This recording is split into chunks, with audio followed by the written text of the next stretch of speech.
رب المشرقین ورب المغربین. کیوں؟ اس لیے کہ جو شخص دوسرے پر عیب لگاتا ہے، دوسرے کو تانا دیتا ہے، دوسرے کے عیب کی طرف نشاندہی کرتا ہے، وہ دراصل خود کو عیب نکالنے کے لیے پیش کرتا ہے. یعنی جب تم کسی کے عیب نکالو گے تو لازماً اس کا دھیان بھی تمہارے عیبوں کی طرف جائے گا. جیسے ایک قول ہے وفی کا عیوب الناس اعین، یعنی تم میں بھی کچھ عیب ایسے ہیں جو لوگوں کی نگاہوں میں ہیں، یعنی لوگوں کی آنکھیں ہیں جو ان کو دیکھتی ہیں.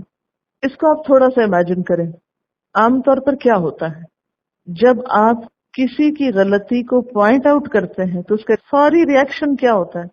آپ بھی تو ایسے ہی کرتے ہیں. اس میں کیا کیا غلطی ہے، اس میں کیا کوتاہی ہے. اس لیے کیا فرمایا؟ اپنے آپ کے عیب مت نکالو.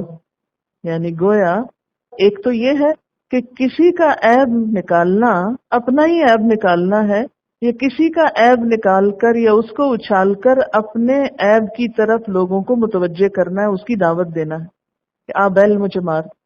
آپ کسی کو چھیڑتے ہیں تو خود چھیڑے جانے کی دعوت دیتے ہیں. وَلَا تَلْمِزُوا أَنفُسَكُمْ، اپنے آپ کو عیب نہ لگاؤ، تان و تشنیع نہ کرو، کیونکہ اس میں تانا دینا بھی شامل ہے.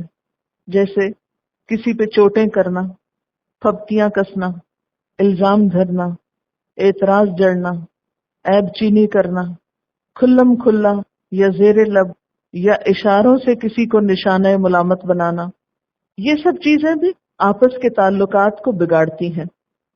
جب ایک انسان کسی دوسرے پہ چوٹ کرتا ہے تو اس کا معنی کیا بنتا ہے کہ خود اپنے اوپر چوٹیں کرنے کے لیے دوسروں کو دعوت دیتا ہے. کسی کو تانا دینے سے، کسی کی غلطی پوائنٹ آؤٹ کرنے سے دراصل ایک راستہ کھل جاتا ہے اس کلچر کا یا اس فضا کا. یہ بالکل ایسے ہی ہے کہ جیسے ایک خوشگوار فضا کے اندر کوئی بدبودار چیز لا کے چھوڑ دی جائے تو کیا ہوتا ہے؟ پوری فضا کو مسموم کر دیتی. اسی طرح کسی بھی مجلس میں اچھی بھلی گفتگو ہو رہی ہو کہ اس میں ایک شخص دوسرے کو تانا دے، تم ایسے اور ویسے، تم نے یہ غلط کیا، تم یوں کرتے ہو، تمہاری یہ غلطی ہے، تمہارا یہ قصور ہے، تمہاری یہ کوتاہی ہے. اب اس سے کیا ہوگا؟ ساری فضا پلوٹ ہوگی. یعنی کسی بھی شخص کو اپنی برائی سننا پسند نہیں ہوتا، اور خصوصاً سب کے سامنے. جب ایک شخص کو اس طرح پوائنٹ آؤٹ کیا جاتا ہے تو اس کے دل میں فوراً نفرت کا پودا اگنا شروع ہو جاتا ہے، اور وہ یہ سننے کی بجائے کہ کوئی مجھے کیا کہہ رہا ہے فوراً سوچنے لگتا ہے کہ یہ خود کیسا ہے، یہ خود کیا کرتا ہے. اور بعض اوقات یہ ہوتا ہے کہ وہ شخص فوری طور پر جواب دیتا ہے، فوری ری ایکشن ہوتا ہے، اور بعض اوقات کوئی شرافت کے مارے اگنور کر دیتا ہے، ٹال جاتا ہے کہ کیا لڑائی کو بڑھانا، جانے دو، چھوڑو، یہ شخص تو ہے ہی ایسا، اس کی تو عادت ہی ایسی. لیکن یہ ایک بہت بڑی حقیقت ہے کہ جو اس کا آغاز کرتا ہے، جو اس کو شروع کرتا ہے، دراصل وہ خود سب کی نظروں میں مبغوض ہو جاتا ہے، سب کی آنکھوں کا تارا نہیں کانٹا بن جاتا ہے. یعنی کسی کو تانا دے کے گویا آپ نے بھیڑوں کے چھتے میں ہاتھ ڈال دیا، وہ اڑی مکھیاں اور سب آپ ہی کو کاٹنے کو دوڑی، کیونکہ آپ نے اپنی بداخلاقی شو کر دی، آپ بداخلاق ہونا ثابت کر گئے. سب کے دلوں میں آپ کے لیے ایک نفرت آ گئی، اب وہ آپ کی طرف بڑھ رہے ہیں.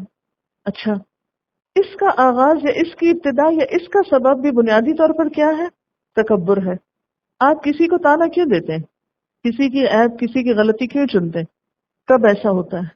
جب آپ اپنے آپ کو بڑی چیز سمجھتے ہیں تو آپ کسی کی غلطی پر انگلی اٹھاتے ہیں. جو ہی آپ ایسا کرتے ہیں آپ اپنے آپ کا بداخلاق ہونا ثابت کر دیتے ہیں. جو ہی آپ بداخلاق ڈکلیئر ہوتے ہیں تو نتیجہ کیا ہوتا ہے؟ سب آپ کے پیچھے پڑ جاتے ہیں، ساری مکھیاں اڑ کے آپ کو کاٹنے لگتی ہیں. آپ نے چاہا تھا دوسرے کو لیٹ ڈاؤن کرنا، ہو گئے آپ خود ذلیل. تو یہ چیز بھی انسان کو خود نقصان دیتی ہے، اس لیے اس سے بھی بچنے کی ضرورت ہے. دوسروں کی برائی کرنے سے دوسروں کو اپنی طرف متوجہ کرنا یا اپنی برائیوں کی طرف متوجہ کرنے کا عمل تیز تر ہو جاتا ہے. مثلا آپ میں کوئی خامی ہے، کوئی برائی ہے، عموماً لوگوں کو اس سے اتنی دلچسپی نہیں ہوتی، بہت مائنڈ بھی نہیں کرتے، ٹھیک ہے تو آپ کی اپنی، ہمیں کیا. لیکن جو ہی آپ دوسرے کو کہتے ہیں کہ تم میں یہ برائی ہے، تو گویا آپ اس کو ہوشیار الرٹ کر دیتے ہیں کہ آؤ چنو میری برائیاں، آپ آؤ مجھ پہ حملہ آور ہو.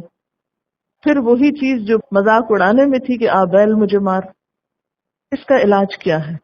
اس کا علاج یہ ہے کہ انسان اپنے عیبوں کی طرف توجہ کرے. مسند بزار کی ایک روایت ہے، طوبى لمن شغلہ عیبہ عن عیوب الناس. خوشخبری ہے اس شخص کے لیے جس کو اس کے عیب لوگوں کے عیبوں سے بے پرواہ کر دیں. یعنی جس کی ساری توجہ اپنے عیبوں کی طرف ہو جائے، وہ اپنے آپ کو کوس سکے، وہ اپنی غلطیاں تلاش کر سکے، وہ اپنی اصلاح کے لیے فکر مند ہو، بنسبت اس کے کہ وہ دوسروں کے عیب چنتا رہے. دوسروں کی برائیوں کی طرف انسان اسی وقت تک متوجہ رہتا ہے جب تک کہ اپنی برائیوں کا اس کو احساس نہیں ہوتا.